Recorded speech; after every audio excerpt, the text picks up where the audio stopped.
हम क्या करने वाले हैं, क्योंकि अलग अलग पोजीशन पर हम बनाने वाले हैं इमेज। आ रही है बात समझ में हम क्या कह रहे हैं? सुनो जरा, पहले समझ लेते हैं कि सर इमेज का फॉर्मेशन मतलब कनकेव मिरर के आगे ऑब्जेक्ट हम कहां कहां रखेंगे कि इमेज हमारा कहां बनेगा। तो सर पहले तो पोजीशन डिसाइड करते हैं कहां कहां हमें पढ़ना है। सर सबसे पहला हम ध्यान से सुनना जरा, ये हमारा क्या है? मिरर है। कौन सा मिरर है?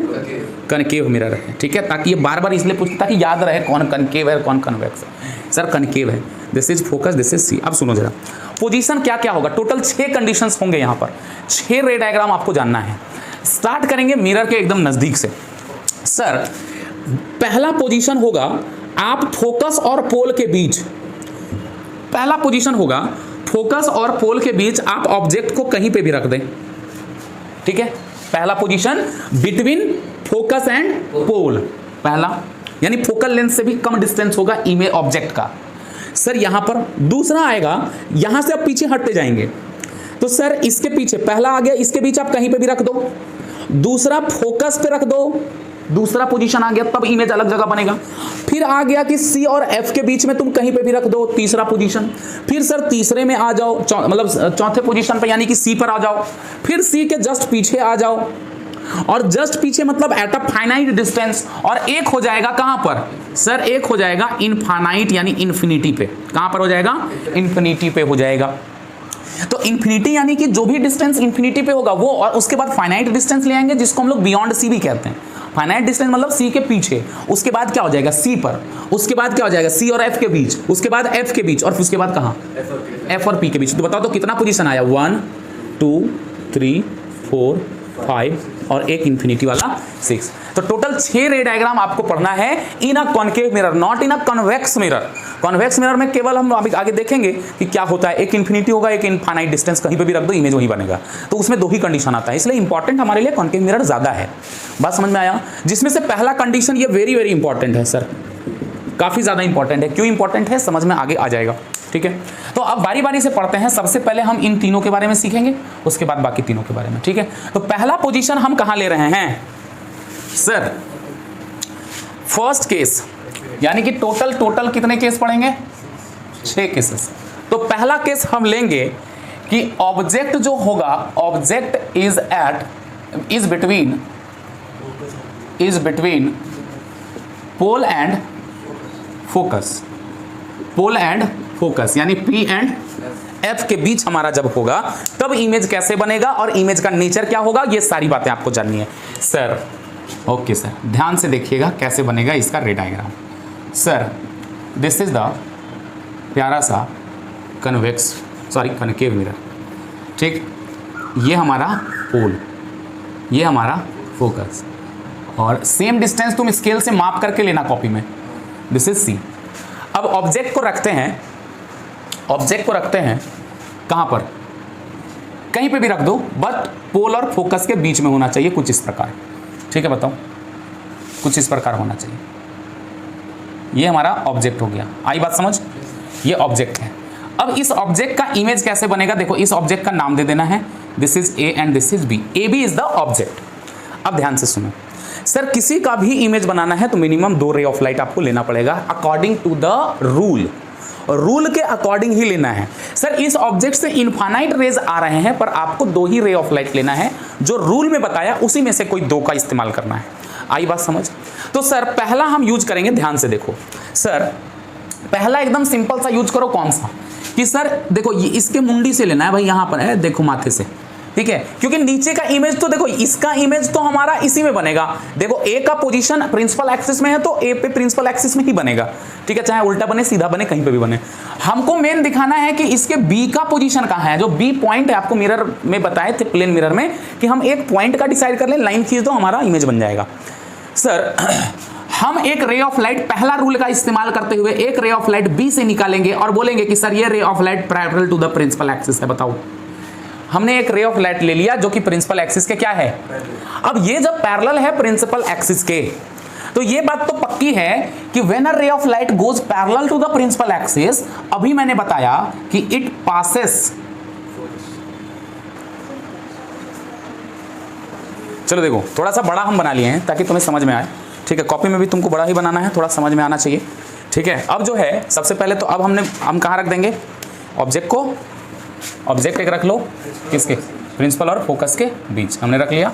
Sir this is the object, sir ये हमारा ए हो गया, ये हमारा बी हो गया। हम बार बार कह रहे हैं कि हम बनाएंगे केवल बी पॉइंट का और उसको खींच देंगे क्योंकि ए पॉइंट का प्रिंसिपल एक्सिस में ही बनेगा जहां से ये बन रहा है। सर पहला हमने लिया प्रिंसिपल एक्सिस के पैरेलल, रे ऑफ लाइट हमको मिनिमम 2 लेना होगा, ठीक है, मिनिमम 2 रे ऑफ लाइट लेना होगा और जहां से वो टकरा करके क्या करें, रिफ्लेक्ट करें, रिफ्लेक्टेड रे ऑफ लाइट जहां आपस में मिल जाएगा तो यहां से ये ऐसे करके चला जाएगा प्रिंसिपल एक्सिस, ये पैरेलल टू फोकस से होते हुए पास कर जाएगा। बताओ ये पहला रे ऑफ लाइट कैसे गया according to the first rule, पहले रूल के अकॉर्डिंग हम यहां कह सकते हैं कि this ray of light first, this ray of light goes to the principal parallel to the principal axis and reflected towards इस फोकस, है ना, और फोकस से होते हुए क्या हो गया, ये चला गया, ठीक है।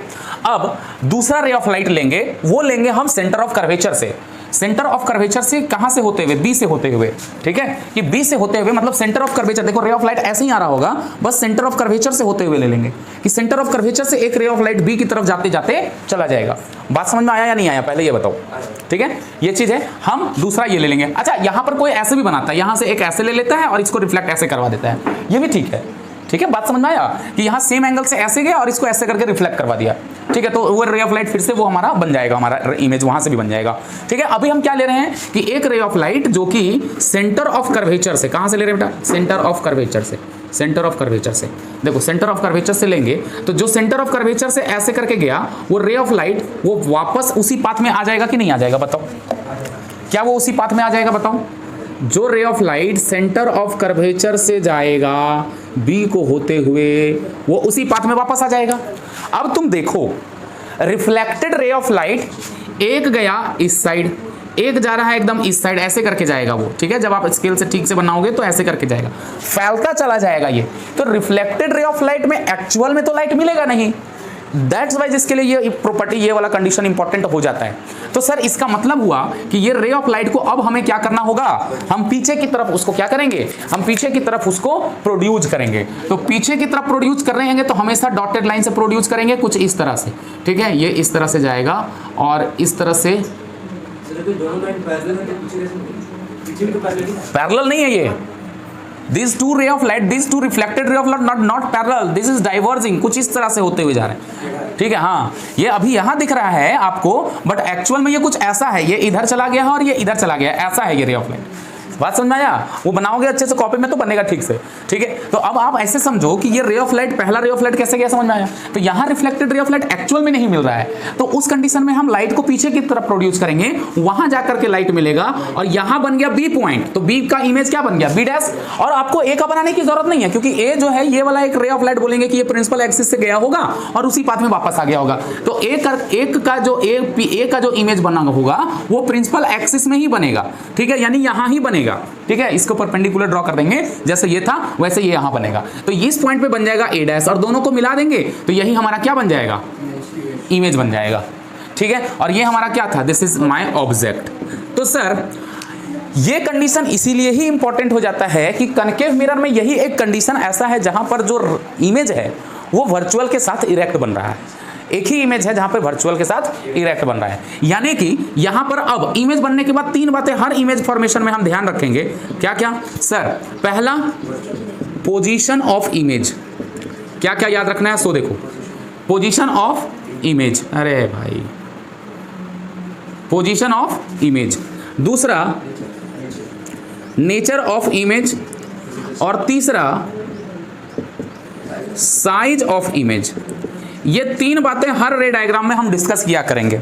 So what is the position of the image, position कहां बना है सर, तो पोजीशन हम देख रहे हैं कि मिरर के पीछे बना है सर, ठीक है, मिरर के क्या बना है, पीछे, behind the mirror. What is the position, this is behind the mirror, what we have to written at, behind the mirror. Mirror के कहां बना है, पीछे बना है, मिरर के फ्रंट में नहीं बना, मिरर के पीछे बना है। What is the nature, sir nature is virtual and erect. Erect का मतलब होता है सीधा, virtual image always form an erect image, virtual जो होता है हमेशा इरेक्ट ही होता है, रियल हमेशा इन्वर्टेड होता है, ठीक है। तो virtual and erect. And what is the size of the image, that is larger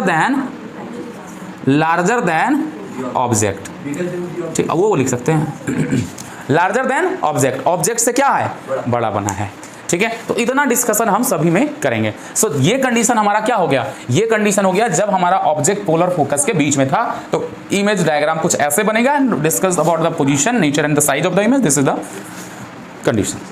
ठीक है, जाओगे सेविंग मिरर में इसका यूज होता है ताकि वो इमेज को थोड़ा सा बड़ा बना करके दिखा सके। ठीक है, ताकि वो सेविंग मिरर के तौर पर यूज होता है। कॉनकेव मिरर देखते हो, कभी कभी आप अगर सेविंग मिरर यानी कि सैलून वगैरह में जाओ तो आपको पता चलेगा कि वहां पर आपसे आप थोड़े पतले हो पर आप थोड़ा सा बड़े दिख रहे हो वहां पर।